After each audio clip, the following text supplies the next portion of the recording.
we are. Monty, remind me, by the way, we got to put a little guitar solo at the intro. Yeah, that'd be cool. We gotta make that happen. Welcome to another edition of Get Found, Be Seen, and Be Seen. And today's very interesting. As you know, for those who don't know, I'm Carl Eileen, and this is Monte Armstrong, and we have a special guest today, the amazing Anza Goodbar. But it's not just that. So this is interesting because I'm in a position where I'm going to be interviewing Monty and Anza. How cool is that?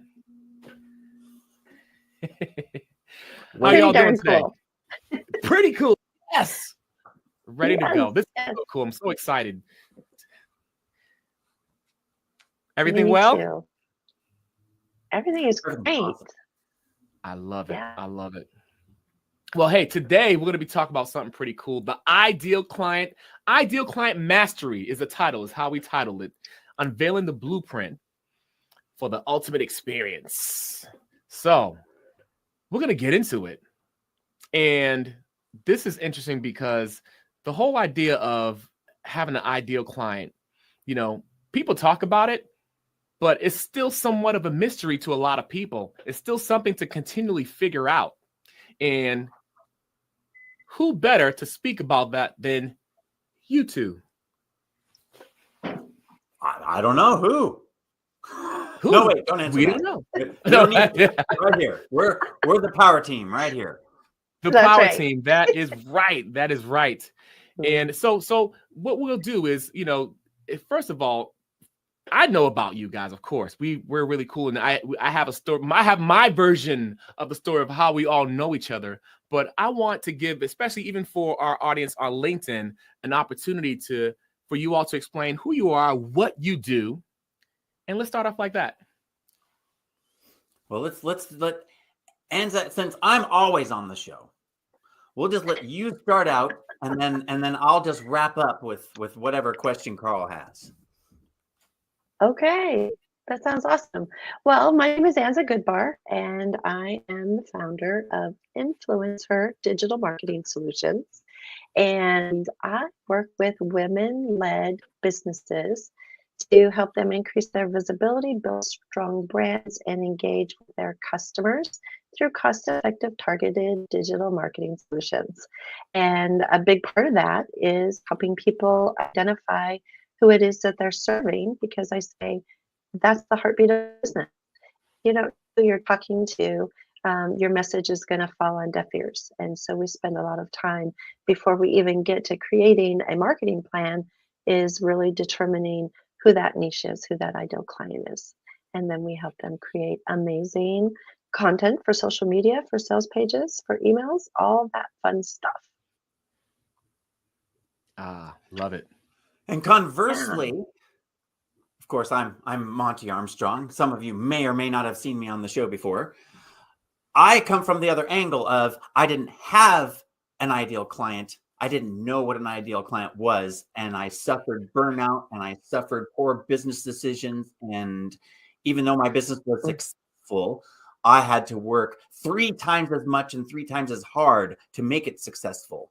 And I know that because of what I've learned since then. I can look back and say, oh, I did that the hard way because I didn't know about this ideal client thing and how powerful it is in your business of making business decisions.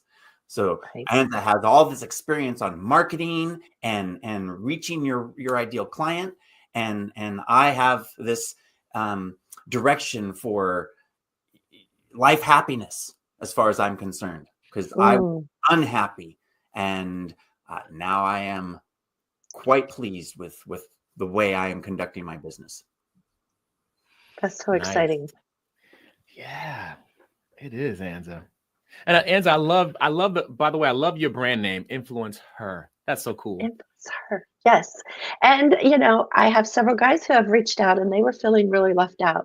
So we also speak to influencers for the men that would like to work with me. I don't want them to be left out, but because that's what we want to do in our business, right? We want to influence the people in our circle. We want to bring them along with us. We want to help solve their problems. We want our clients to be seen as the expert in their field, in their niche, in their industry, however they look at that. And, one way that we do that is through content. It can be through speaking, it can be through live videos, it can be through email, through social media posts. There's this whole wide range of content creation that not everybody dips their toe into, right? Some people simply just do social media posts. That's what I do. That's my thing. I don't want to do anymore. But then you have people on the other end of the spectrum like you who are out there doing podcasts, who are making videos, who are doing reels and all the things. And so we can service people anywhere that they fall in that spectrum to help them, grow their business, to be a part of what their master business plan is. So, Monty, you were talking just a minute ago about working harder in your previous business, and I see that so much. And it reminds me of a story that I actually shared in the book about when I was a kid. My dad owned an appliance store. We sold major appliances, we sold televisions, and we sold stereo systems. And I worked in the family business on the weekends and in the summer. And when I was about 11, microwave ovens became a thing.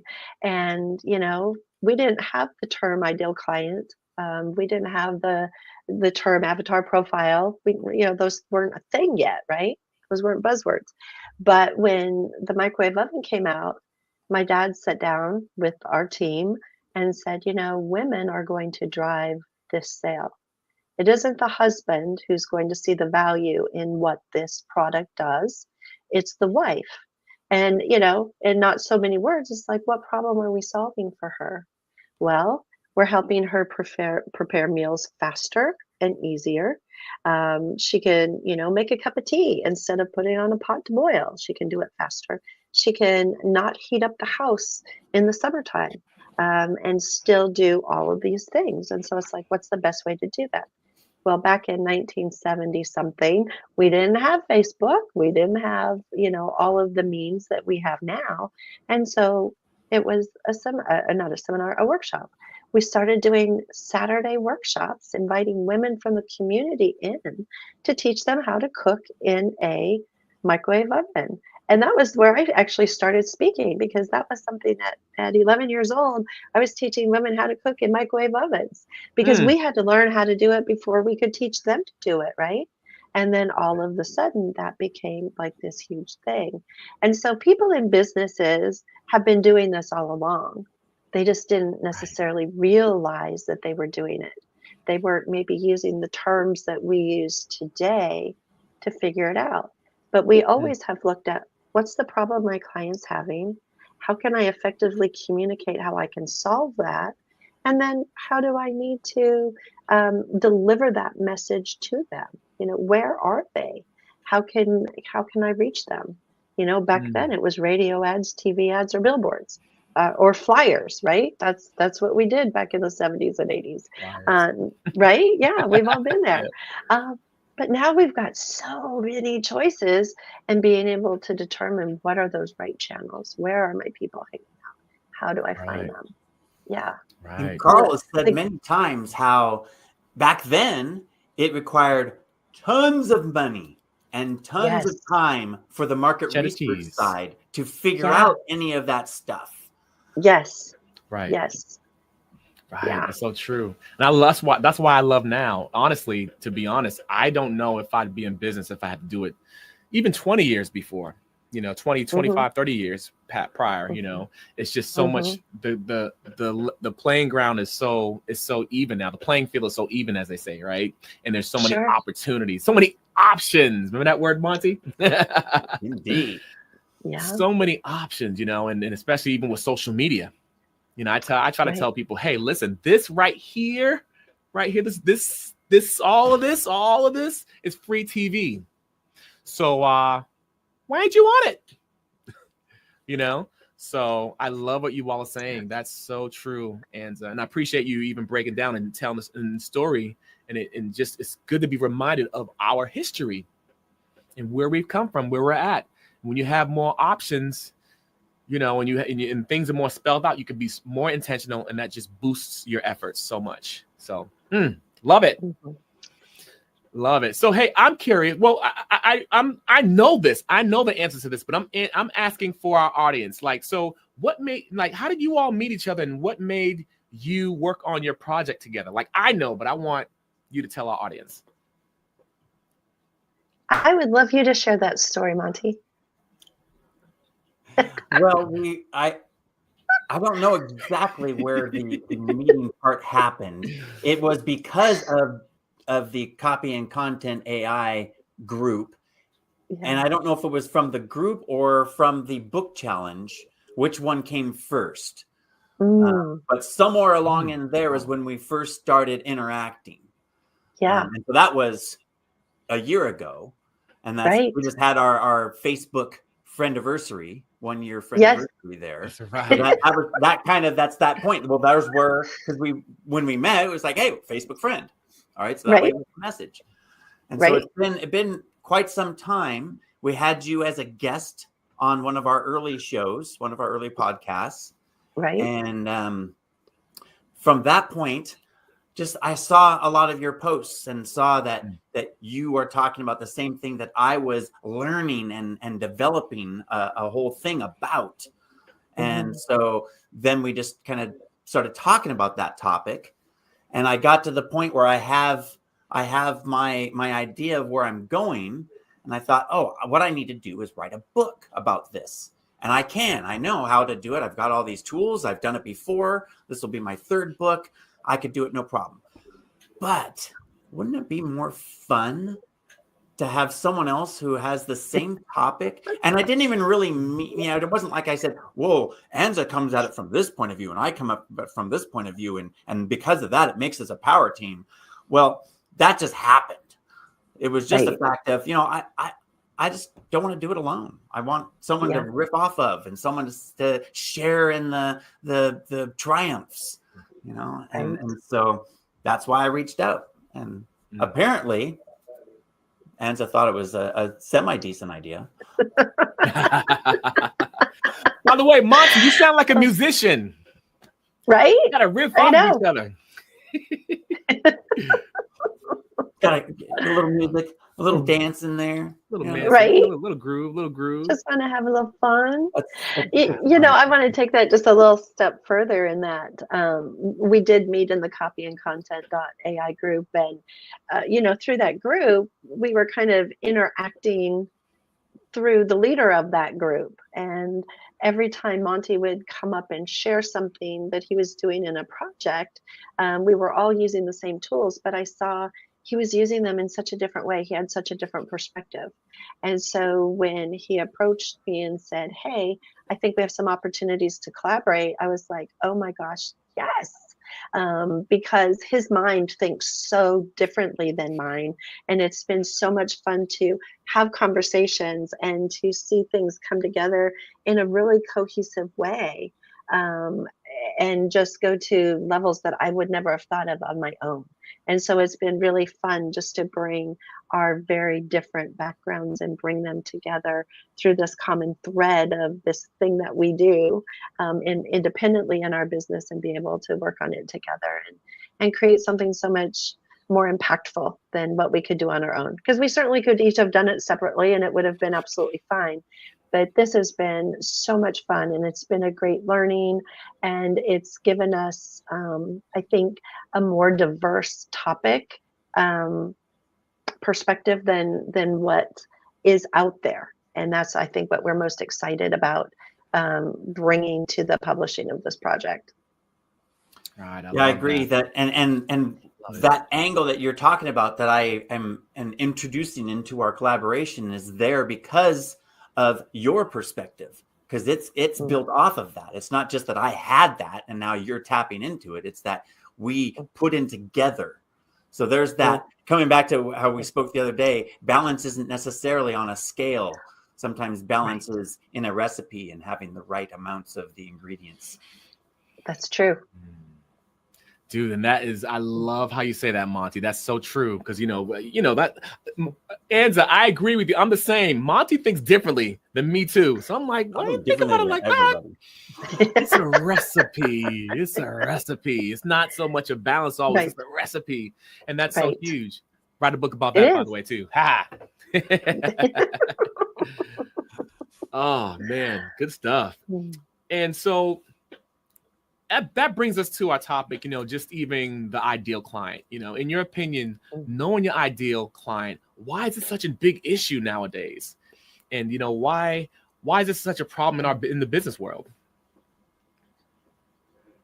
In your opinion?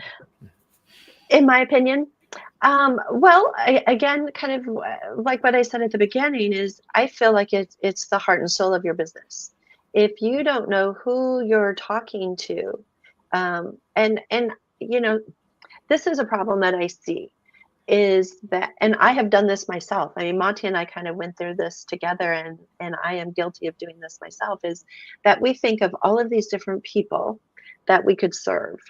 And so we take all of their problems and all of their ideas and frustrations and pain points and desires, and we create this monster avatar, right? This super avatar that covers all the things that we could talk about.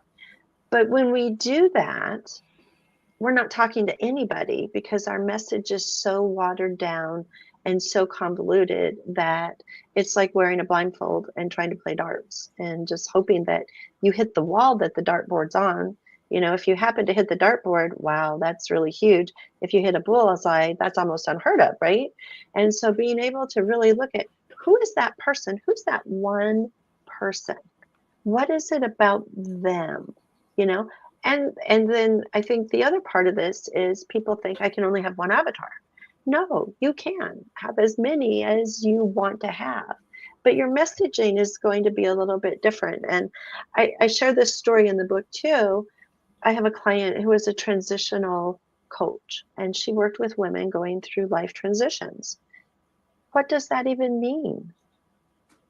What does that even mean? I help women go through transitions. She wasn't getting any business because what is a transition? Is it a death of a spouse? Is it a divorce? Is it losing your breast to cancer? Is it a miscarriage? Is it the death of a child? All of those things are life transitions, but they all take different messaging, right? You can't put all of those traits in one super avatar and think that anybody's going to relate to it. And so I think it's really the process of dissecting down into that one person. Who is that one person? And what is it about them? And really, when you're writing content, you want to write to that one person. You want to create that dialogue, that communication, that relationship, that bond, right? You can't do that in mass. You have to do it one by one. But when you're doing it one by one, you have lots of ones that are, being attracted to you. And it sounds so counterintuitive, but that's really the way that it's done. You want to have that intimacy. You want to have that eye contact, so to speak, in that digital world. And that's what really makes the difference in people who are running successful businesses and connecting with people versus those who are really struggling and working really hard. They're still trying to talk in mass and to everyone through one set of messaging. Might I say, yeah, like Monty, you beat me to the punch. I was about to say, might I say, dang, that was good. That was solid. For me, it's also I could riff off of that for days. There's so much to talk about in that so much field there. So yeah. What your question, Carl, was why is knowing the ideal client such a big issue? And that, like Anza said, it's so that you're not just making content either for the sake of making content or just hoping that, well, if I make content and throw it out there, it'll stick onto somebody. Right. But right. Why is it such a problem in the business world? That's where my side was, where people think the ideal client is, well, that's just helping me make content. When in reality, it helps you make your business decisions. Because that's my whole thing that I've been talking about with pivoting in my business decision is based on my avatar. The avatar is my compass so that I know how to pivot. But the avatar, like Anza said, a lot of people think that there's just one. But even if they've gotten to the idea that there's more than one, there's a connection. Oftentimes, sometimes it is just totally different avatars, but oftentimes it's the same avatar in a different point of time in their customer journey. So when your customer first comes to you and you've identified them as an avatar and they consume something and get value from you, they've grown, they've become a different person, and they now have a new outlook on things. They're a new avatar. And if you don't redefine them and figure out where they've grown to so that you know what their next logical step is, you're missing out on the journey. You're only getting them in one point in time. Wow. Yeah, all that is so solid and it's so true. And I find too, as a business owner and even witnessing with clients and just other people around me too, sometimes it's hard to just have that faith to say, you know what, I'm choosing, I decide I'm gonna go here. One is even to take a step back, it's hard. It takes time and takes building muscles, so to speak, to get involved and get your hands dirty and learn and understand people. And I love, Anza, when you said eye-to-eye contact. You know, and then you said intimacy. It takes that intimacy to get to know, and then to have the faith to say, you know what, this is the decision I'm gonna serve this person right here. Right. And then I'm building this around this person, so to speak. It's scary, to be honest, for a lot of people. I mean, it's something but I find that it's important to get to a point where you can realize that and then to acknowledge it. And then you're able to say, you know what, you could take that leap and say, all right, this is where I'm going. Right. Stick with it. And I think there's a couple of things that go into that. And one of it is fear, right? If I serve this one person, are there enough of these one persons out there to sustain my business? Which, again, it feels counterintuitive, right? I need to serve all these people. I need to offer all of these different services in order to have enough audience to make a good living. But the truth of the matter is, when somebody feels seen, heard, and understood because your content made them feel like somebody out there gets me, that's a game changer. That pulls people into you. There are more than enough people that are similar to the ideal person that you have designed to grow a sustainable and thriving business. I think the other side of that, and this is where I fell into it, was I'm going to get bored to death if I'm just doing the one thing for the one person. Am I going to feel challenged and creative and motivated if this is the one thing that I'm doing? And that took me many years in my business to be able to let go of that idea that, I didn't have to be all things to all people all the time. And Monte and I kind of shared some thoughts on a LinkedIn post today about that. And a lot of newly minted business owners and entrepreneurs feel like they have to do all the things, and they're busy doing all the things, but they're not bringing in that revenue. And so to be able to, like Monte said, use that avatar to be that filter in your business decision making process, that's a game changer. That's a game changer. It's a tough mindset shift, but it's a game changer in your business. And, Monte just attested, he's having more fun in his business now than he was before when he was trying to do all the things. And I can attest to that in my business too. I was on the hamster wheel constantly, creating this, creating that, creating this, doing this. Oh, this segment could use my help. Oh, I have the skills, I could do this. Just because you can doesn't mean that you should.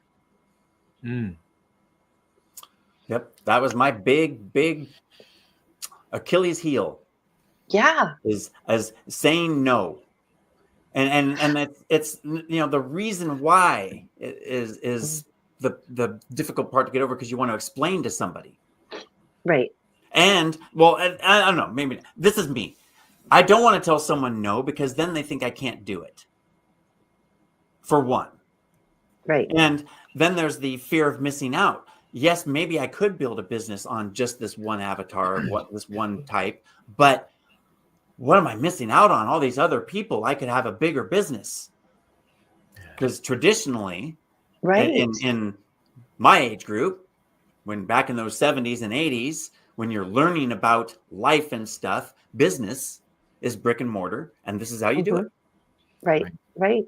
You know, and now it has evolved so quickly and so drastically and so much that's not true. In fact, unless you do it differently, you'll fail. Right. Right. Yeah. Good stuff. That's. Were you gonna say something, Anza? Well, it just kind of made me think, even saying no or not offering all of these things that I can do, I felt like I was squandering my gifts and talents. It's like I was given these gifts and abilities to serve people. That's why I have them. And if I'm not serving them, I felt like I was wasting precious resources that God gifted me with.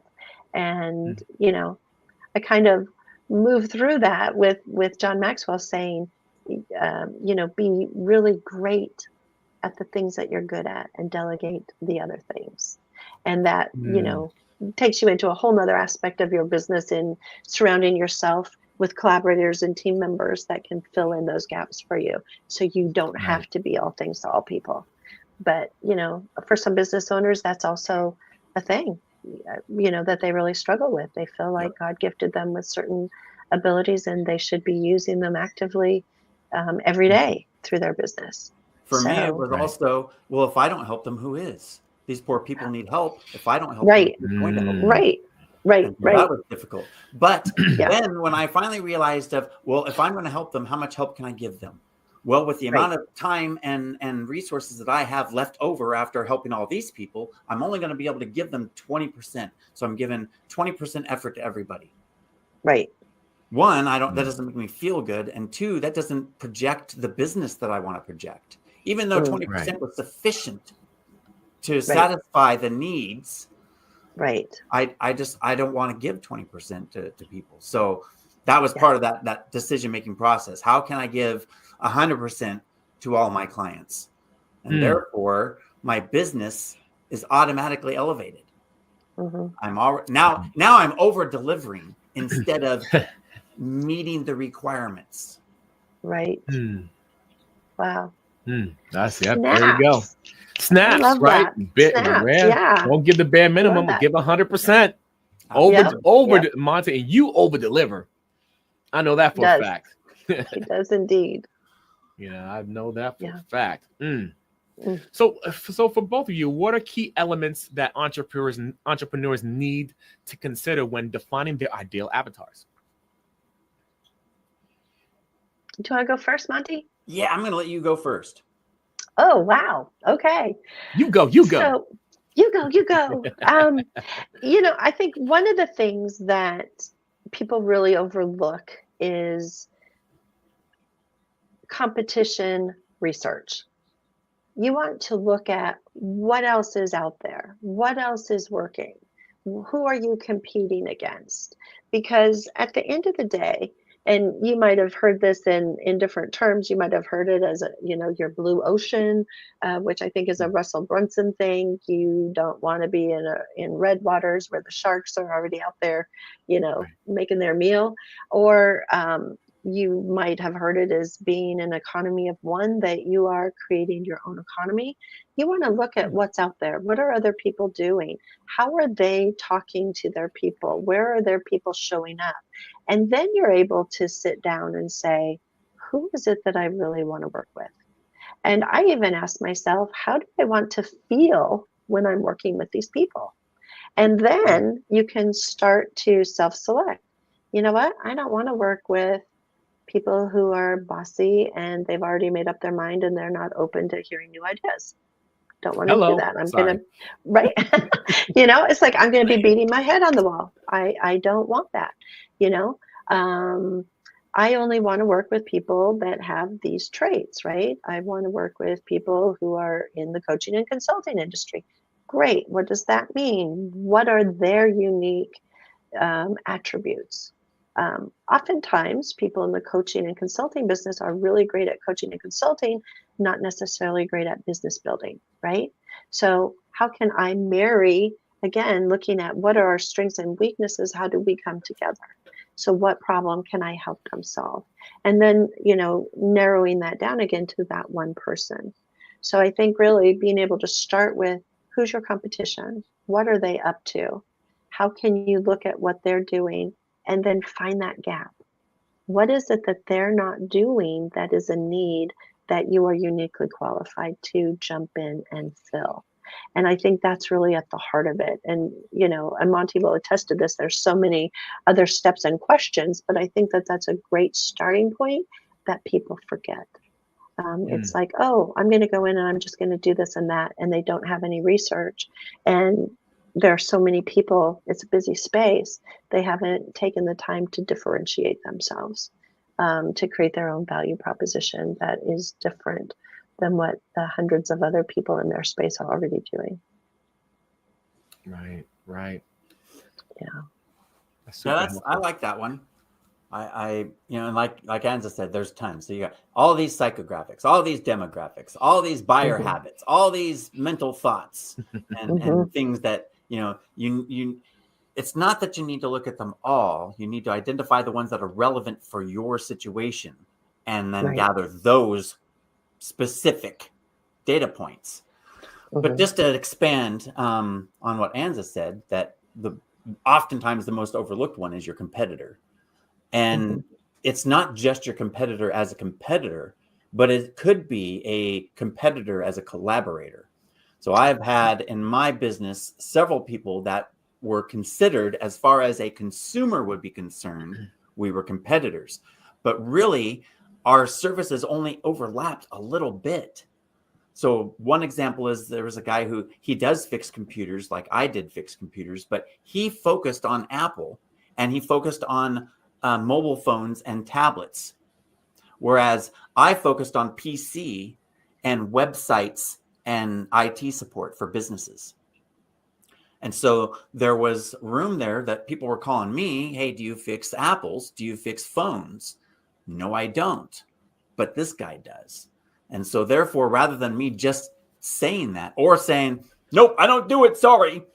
I went and approached him because one, I don't want to refer to somebody that I wouldn't go to him. So why would I refer to somebody? So I went and talked to him, and also to plant the seed. Hey, I do these other things that you don't want to. Do you do websites? No, I hate websites. Oh, wow. I do websites. If you ever need help with a website, you got a customer needs help, I'll help you.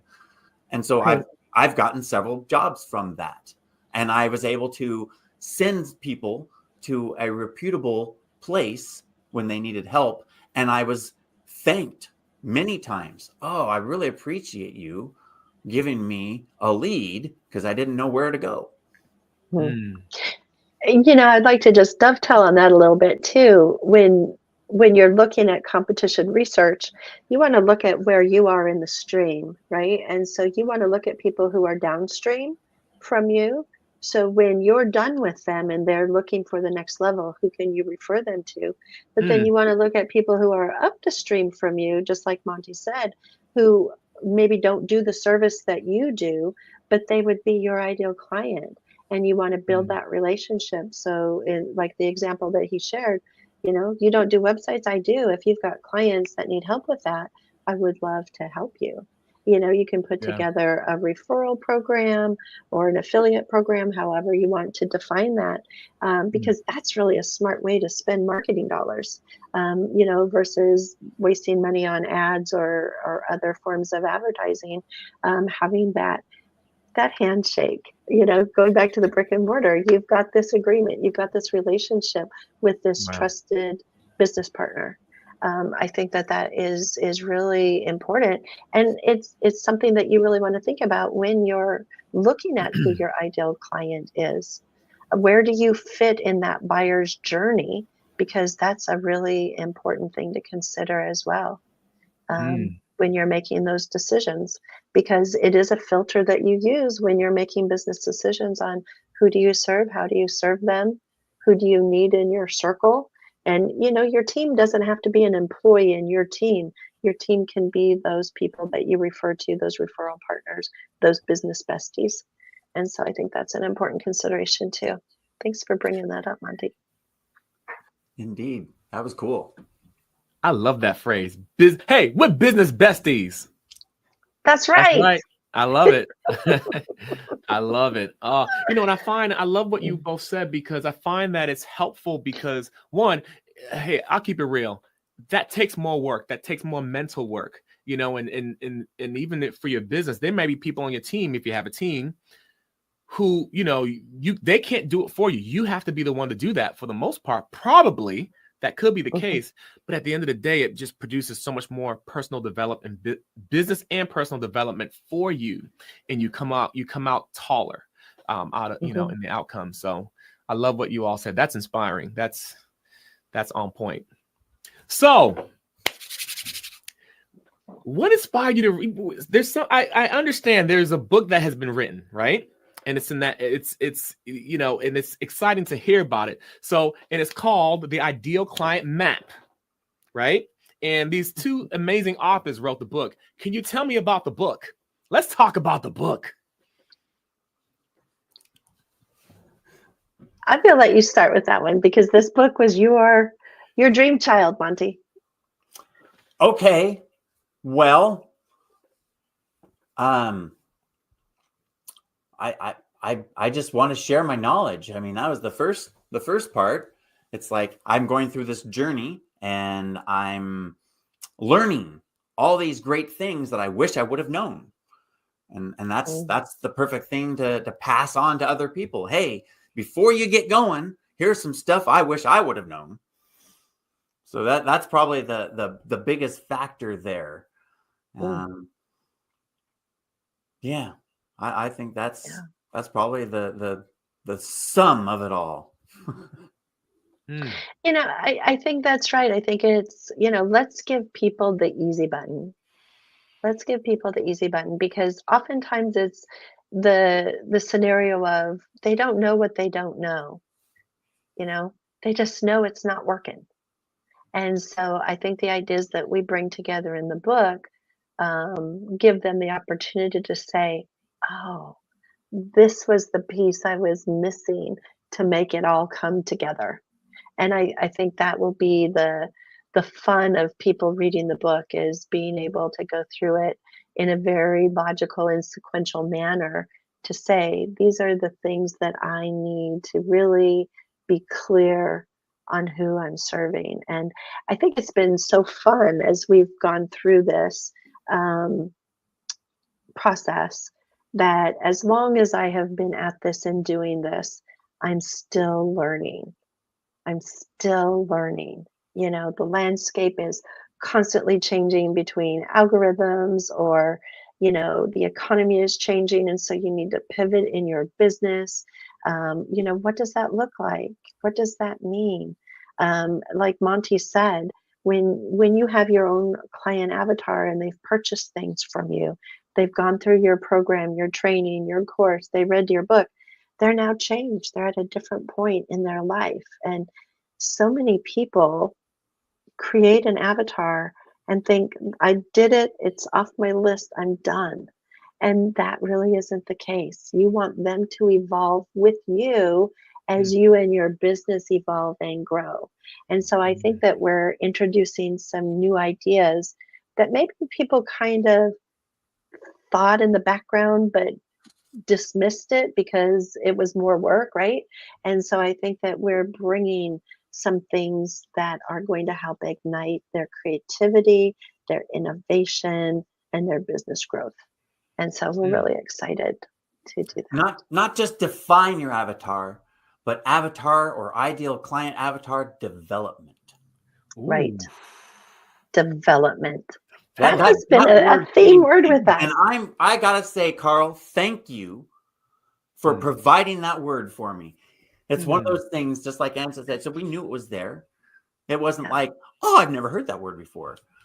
But because Carl's website was there and I was looking at it and that word just planted into my face. It was like development. That says it in your personal development, because it's not one and done. You don't define yourself and then here's who I am. I will never change again. Well, at least we hope right. You know, and so therefore you're human. You're going to evolve. Right. Your ideal client avatar is a human. They're going to evolve. And maybe that's that bridge. Right. They're a human. They're not a statistic. They're not an audience. They're not a group of people. They're one person. They're an individual person. They make up a group of people. Right. And that's where I think that's one of the big points of our book is your ideal clients make up your target audience. Right. Your target audience is the first step of a good thing, and it's helpful. But there's more work to be done. Yeah. Sorry, it's work, but it could be fun. Right. Yeah. I love that. It's like, we know our clients have a journey, right? The customer has a journey, but we also have a journey. Yeah. Understanding and seeking to understand. Woo, that's emotional intelligence right there. Oh my gosh. That's like a value bomb right there. I mean, like, boom. Oh, sorry, my mistake. Whoa. Oh, that's the book. That's the book. Okay. That's the book. Look what your value bomb did, dude. It brought the book out. Yes, the ideal client map. Oh, I'm excited about this. I can't wait to dive into it. And I'm just excited about what you all are doing. I'm like, I feel like I'm part of the journey. I am part of the journey in a sense, and this is part of the journey, but it's just so cool to see how you all are working on it and seeing the work you're putting into it and just seeing how much fun you're having with it. So this is you're taking all of us in this audience right here, myself in this audience, on a journey right now. So this is exciting. Yes. Now here's a question. You can answer if you like to or not. Can you give us a sneak peek of some of the framework, like just a little bit, this much. Right. little bit.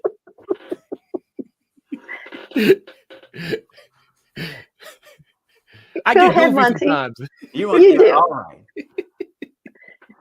A sneak peek. Well, we've already mentioned a couple of things. I think what is the best thing to mention right here is, rather than the framework that we're talking about, it's that, like Anza said, she used a story to illustrate a point, and we are both using many stories to illustrate points, so that the book isn't just a hypothesis of things or a analytical, data-driven, boring thing. This is here are these concepts. This is why we came up with these concepts from our own personal experiences. And then this is how you can use that knowledge and apply it. So that's the overall framework is a world experience from our point of view. Right. And as you guys pointed out, my point of view is a little different than most. A little bit. But in a good way. In a great way. Fantastic way. Right. Needed. And I think, along those lines too, it isn't from our personal experience that, this just works with small business. I have some examples of some big brands also that they follow the same concepts that we're sharing. Dove, one of my favorite brands to study, Nike. I think I don't remember if I cut this, Tom's shoes. There are things that big brands are doing that small companies can emulate when they're looking at their ideal avatar and really building out that person that they're going to serve and following them through. Because I think this is one thing that we as small business owners often fall short on, is not having that big vision. Where are we taking them? Nike knows where they're taking their people. Dove knows that journey. And as we're putting together that strategic marketing plan, it has to work hand in hand with your business plan. You've got to have that 3 or 5 year plan. What are you doing? Where are you taking people? What's the ultimate goal? And then inviting people into that journey with you. And I think that our illustrations really help people connect the dots in that area. Because like Monty said, that avatar helps us define our business choices. It helps develop what that marketing plan should be. How does that fit into the ultimate business plan? Who are we serving? How are we serving them? What steps do we need to take to get them there to what their ultimate goal is? I think it goes far beyond just the demographics and the psychographics that, everybody talks about all those things. And those things are important, but there's so much more than that goes into it. And I think that we touch on those topics.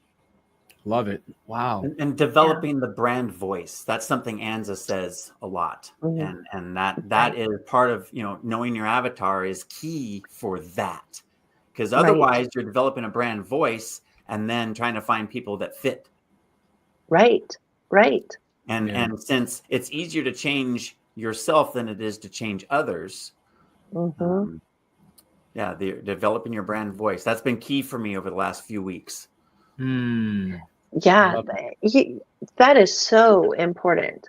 And, I have an example in the book of a woman who was really struggling in her business. And as we started nailing things down, she realized that her avatar was a Christian woman. And as she was just out talking in non-Christian terms about some life, maybe hot buttons in life, she was repelling the people that she was actually trying to attract. And so by just going into what her core values were, proclaiming her Christian faith, she all of a sudden started bringing people in that, before wasn't seeing her or hearing her. And now she's able to serve them in a very authentic way. And so it is really important when you look at building that brand, knowing who you talk to. It's knowing about their values. It's knowing about what their political views are. I've had clients who have said, I don't work with Democrats. I only work with Republicans. And it's like, okay, then that's how our messaging needs to be, because it is very different. If you're working with people of faith versus people who aren't necessarily proclaiming their faith publicly, that makes a difference, and there are so many issues that are really emotionally driven in our world today. It's really important to look at that person. Why is that thing important? Why are they pro this or con that? How do you, put that messaging in together? Are there words that it's okay to say? Are there words that you never, ever, ever would say? That they're not bad words, but in the context that they're in and in the audience that you're talking to can be offensive words. And so all of those things are crucial when you're putting together your brand voice and your marketing messaging. And they're things that we don't necessarily think about, when I have conversations onboarding clients, I don't ask them, do you only deal with Republicans or Democrats, or does this matter to you? But through the conversations that we had, when their values are coming out, all of these things are revealed. And then, great leaders good leaders ask great questions, right? That gives us the opportunity, to be curious. Why is that important to you? Why should we never say this? Why is this the word that you chose? What's the meaning behind that? To make sure everybody's all on the same page, because it matters. Words matter. And that's what we're in the business of doing, right? We're creating content. We're trying to turn leads into paying customers. We do that through our words. So we have to be very precise. Well, there's two Right. sides to your story there too. It's great. There's the Wow. side of we've identified that we need to use these words so that we resonate with our target audience, because on the scale you have the bad words, but it's not that the word is bad. It's Right. that it has a negative connotation. But on the opposite end, there's the resonating. So you can have a Right. word that tries to appeal to everybody, the broad Right. audience, Right. or you can try to polarize, Mm-hmm. which means that some people are going to go over to that negative thing because I don't like that word. But these people are going to be like, yes, that word makes me resonate. Whereas Right. the mediocre word, just I'll scroll right past that. Right. Right. Right. And I'll give you an example. One of our brands is called Audientum, and Audientum is for the client that doesn't want to find their ideal avatar. They want someone to go out and find it for them. And so we have a business partner who is a data mining company, and we have access to 500 data points. So for a 6-figure investment, you could go in and build your audience of who you want. We can go out and we can find those people that match all of that criteria. So when it comes to selling that product, we never use the word list, because list has a negative connotation that a list is generic. Anybody could have it. It isn't tailored just for me, right? It's resold multiple times. So we never use the word list. Now, that's not an emotionally charged word per se. It isn't a negative word per se, but the perception of the delivery. So we call it a curated audience is what we deliver. That's what we're selling. In reality, we're giving them a list inside of an Excel spreadsheet. I mean, that's the tangible thing, right? That's the vehicle that the product is delivered in. So you want to be really careful when you look at what am I selling, what am I providing, how are you describing it, how is that perceived? And it could be something as simple as a 4-letter word like list. I mean, it really can be, but those things are really important when you're developing your voice of things that are acceptable and not acceptable to put out. Right. And I didn't quite get to the point of be true to yourself. That was part of what your story was. But the lady was trying to not use the words that she would normally use so that she didn't cause any waves. Right. So what I'm seeing there is someone who is not being true to themselves to appeal to the masses. And when she aligned herself, then it aligned up with everything else too. Right. So that's that too. Both sides of that avatar, both the talking to the avatar and just the way I conduct business to get to the avatar. Right. Right. You have to be authentic. You have to be. Yeah. Yeah. You don't want to be an imitation of somebody else. Just because something is working for somebody else doesn't mean that it's going to work for you. You have to be yourself. You can modify what somebody else is doing. Yourself. Yeah, exactly. I just was reading about that now. There's digital selves. There's AI that is you, and the video image is you, and it talks to you, and you can talk to yourself. And I'm just like, no. I could do that in my own mirror. That's right. I don't need no AI to do it for me.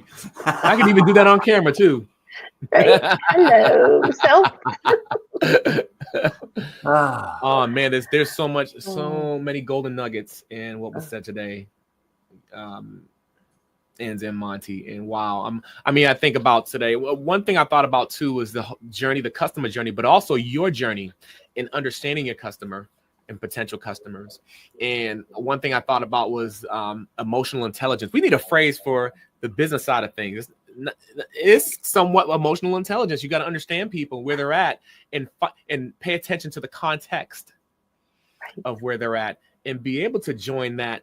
People say join the party, but join that journey and be that guide with them to help them out. And it's not an easy thing. It seems easy. It seems when you see people online doing it seems easy. You see people in businesses, sometimes it seems easy for some people, but it's hard. It's not easy. And sometimes it's scary as well, but it can be done. You know, I'm really excited about what you all are doing, and I'm excited about the book. Now, I have a question. Now, when is the book gonna be released? When is the release date, and when is the party? I want to come. Carl is all about the party. I am. All about the party. I love it. Well, our official release is going to be July 31st. Mm-hmm. Just around the corner. Just around the corner. It's coming on up. It's coming around the mountain when she comes. And then we're going to do the Amazon thing, and then we'll have a printed version. Love it. Yeah. There'll be several ways to get your hands onto it. So we'll be advertising and putting stuff out there, making sure people can find it. Yeah. Love it. We'll make it easy. Yes, make it easy. And for now, as far as the following to keep abreast or keep posted about it, where can they go to, Monty? Of course, I got to ask these questions, right? Well, they can always go to montearmstrong.com, or if they want the on the cusp news, they should probably follow us on social media, Anza and Monty. Mm-hmm. Anza Goodbar. You can find me on Facebook or LinkedIn at the Monte Armstrong. The Monte, because there's several Monte Armstrongs, and oddly enough, there's several of them in the IT computer world. Interesting. Yeah. Huh. Yeah. So I figured I'm the Monte Armstrong. Yeah, but there are no other ones with the smooth voice and the dynamicism, and there's only one like that. There's only one of me. Thank goodness. I mean, yeah, there's only one of me. Yes, and then follow Anza Goodbar. Yes, Anza Goodbar. There's only one of me, so there's only one I'm of really you. easy find. Yeah. Yes, and that release date, and let's bring that one more time up on the screen. The ideal client map. Stay tuned, y'all. Get the book when it comes out. You got to get the book, and this is going to be an inspiring journey. And you've been watching Get Found and Be Seen. And we will talk to y'all, I guess, later. We can keep talking if we want, but we'll let you go. Just kidding. Thanks for showing up, y'all. We'll be back. Talk to you soon. All right. Get found.